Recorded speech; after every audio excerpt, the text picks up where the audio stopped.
Hello students, welcome to history class. कल असी college which class लाई सी। उस विच मैं तुहानू पूरे सिलेबस की मोटी मोटी जानकारी देने की कोशिश की सी। क्लास विच तुहानू ये भी दस्या गया कि तुसी अपने नोट्स मॉडर्न की किताब विचों ही बनाने हैं।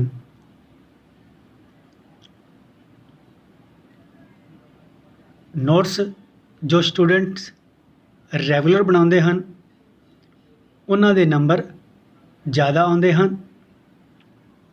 ये कोशिश नहीं करनी कि असी सीधा ही बुक के विचों याद करांगे। नोट्स जरूर बनाने हैं। कोशिश करनी है कि जिहड़ी किताब तुहानूं दसी गई है वही किताब लियानी है। शुरू करते हैं। साडा क्वेश्चन चल रहा सी उत्तर वैदिक काल के आर्यां दे राजनीतिक, समाजिक, आर्थिक अते धार्मिक जीवन दीयां मुख्य विशेषतावां दा वर्णन। पिछलियां क्लासां विच असी राजनीतिक, समाजिक अते आर्थिक जीवन की चर्चा कर चुके हैं। अज की क्लास विच असी धार्मिक जीवन की गल करांगे। शुरू करते हैं। उत्तर वैदिक काल विच आर्यां दे धार्मिक जीवन विच अनेक बदलाव आ गए सन अते ये पहले की बजाय ज़्यादा जटिल हो गया सी। समाज विच पुरोहितां दा प्रभाव स्थापित हो गया सी अते उन्हां ने अपने स्वार्थां दी पूर्ति दे लई धर्म नूं दिखावा मात्र बना दिता सी। उत्तर वैदिक काल के धार्मिक जीवन नूं असी 3-4 छोटे पॉइंटां दे विच समझ सकते हैं। इन्हां विच पहला है देवतियां दी स्थिति विच परिवर्तन। उत्तर वैदिक काल विच ऋग्वैदिक काल विच पूजे जाने वाले देवी देवतियां दा महत्व घट गया सी। इस काल विच वरुण, इंद्र, पृथ्वी, आरण्य आदि हुण प्रधान देवता नहीं रहे सन, क्योंकि ये सारे देवता ऋग्वैदिक काल के देवता सन। इस काल विच कई नवे देवी देवतियां की पूजा शुरू हो गई। ब्रह्मा नूं हुण सब तो ऊँचा स्थान प्राप्त होया। उसनूं संसार का रचयिता मन्निया जाता सी। दूजा स्थान विष्णु नूं मिलिया। उसनूं संसार का पालक या रक्षक मन्निया जाता सी। राम अते कृष्ण नूं विष्णु का अवतार भी मन्निया जान लग पिया सी। तीजा स्थान शिव नूं प्राप्त होया।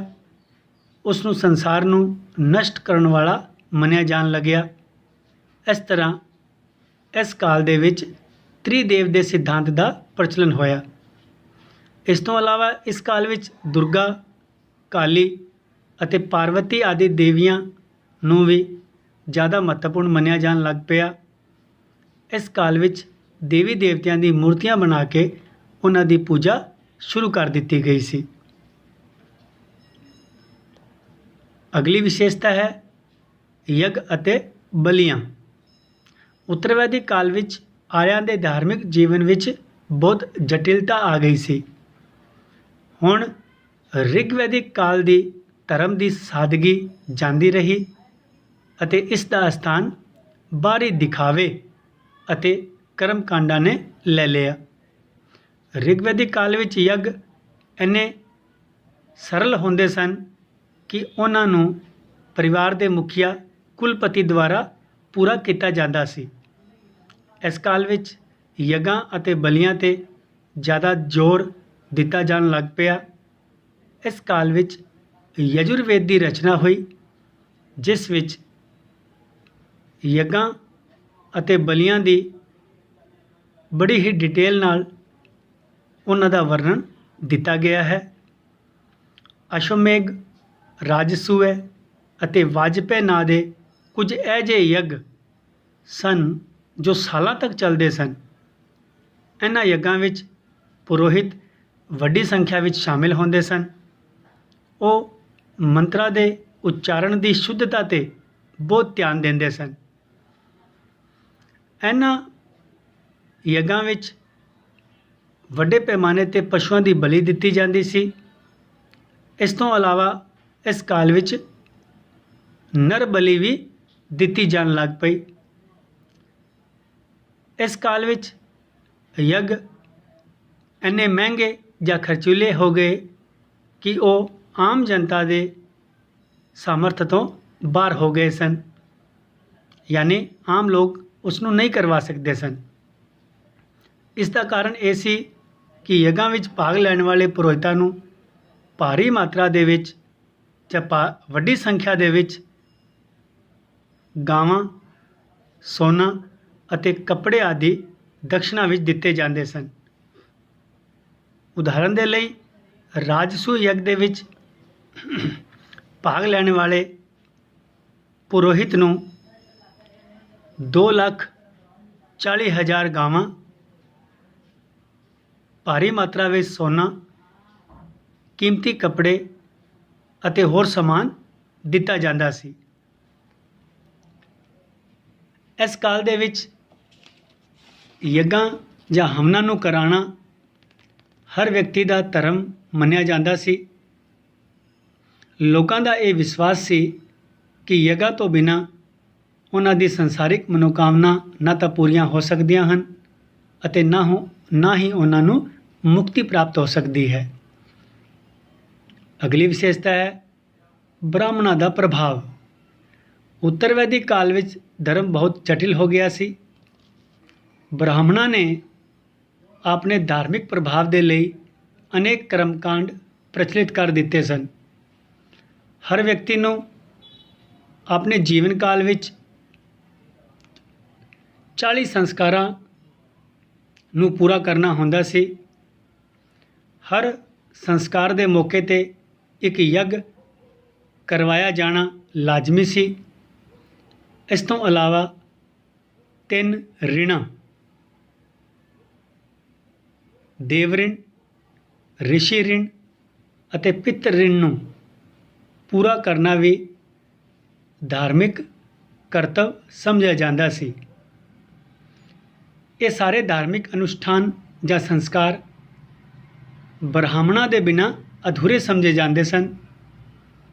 ਬ੍ਰਾਹਮਣਾਂ ਨੇ ਲੋਕਾਂ ਵਿੱਚ ਇਹ ਭਾਵਨਾ ਬਣਾ ਦਿੱਤੀ ਸੀ ਕਿ ਬ੍ਰਾਹਮਣਾਂ ਦੁਆਰਾ ਮੰਤਰਾਂ ਦੇ ਉਚਾਰਨ ਨਾਲ ਹੀ ਹਵਨਾਂ ਜਾਂ ਯੱਗਾਂ ਨੂੰ ਠੀਕ ਢੰਗ ਨਾਲ ਪੂਰਾ ਕੀਤਾ ਜਾ ਸਕਦਾ ਹੈ ਅਤੇ ਉਹ ਹੀ ਮਨੁੱਖਾਂ ਨੂੰ ਮੁਕਤੀ ਦਾ ਰਾਹ ਦਿਖਾ ਸਕਦੇ ਹਨ।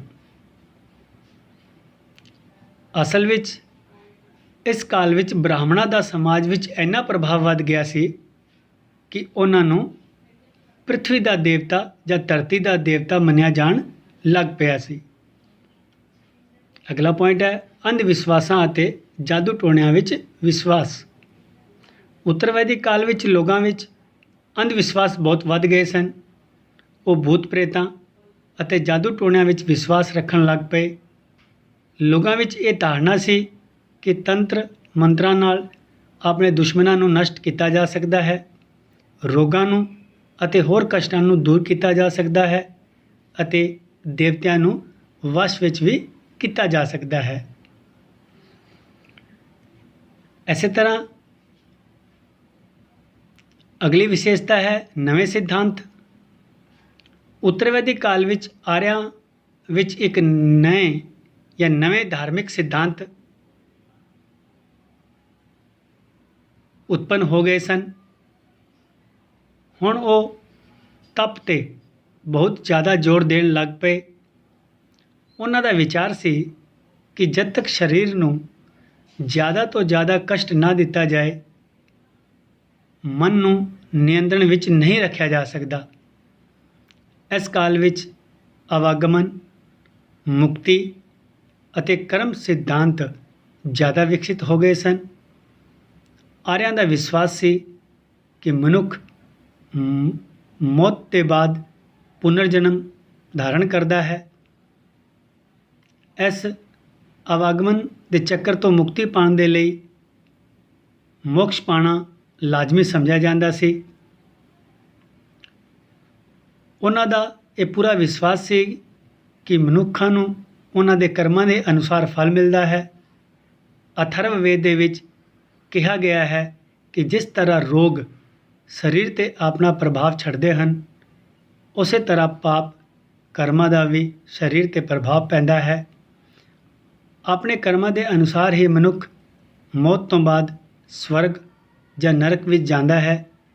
ਇਸ ਲਈ ਮਨੁੱਖ ਨੂੰ ਹਮੇਸ਼ਾ ਹੀ ਚੰਗੇ ਕਰਮ ਕਰਨੇ ਚਾਹੀਦੇ ਹਨ।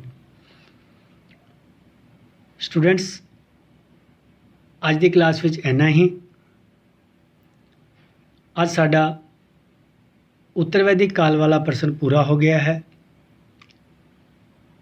ਇਹ ਪੂਰਾ ਕੁਐਸਚਨ ਇਸ ਵਾਰ ਦੇ ਲਈ ਇੰਪੋਰਟੈਂਟ ਹੈ। ਤੁਸੀਂ ਨਾਲ ਨਾਲ ਨੋਟਸ ਬਣਾਓ ਤਾਂ ਕਿ ਤੁਹਾਨੂੰ ਪ੍ਰੀਖਿਆ ਦੇ ਦਿਨਾਂ ਵਿੱਚ ਕਿਸੇ ਵੀ ਤਰ੍ਹਾਂ ਦੀ ਸਮੱਸਿਆ ਨਾ ਆਵੇ। ਅਗਲੀ ਕਲਾਸ ਵਿੱਚ ਅਸੀਂ ਨਵੇਂ ਪ੍ਰਸ਼ਨ ਦੇ ਨਾਲ ਫਿਰ ਮਿਲਾਂਗੇ। ਬਹੁਤ ਬਹੁਤ ਧੰਨਵਾਦ।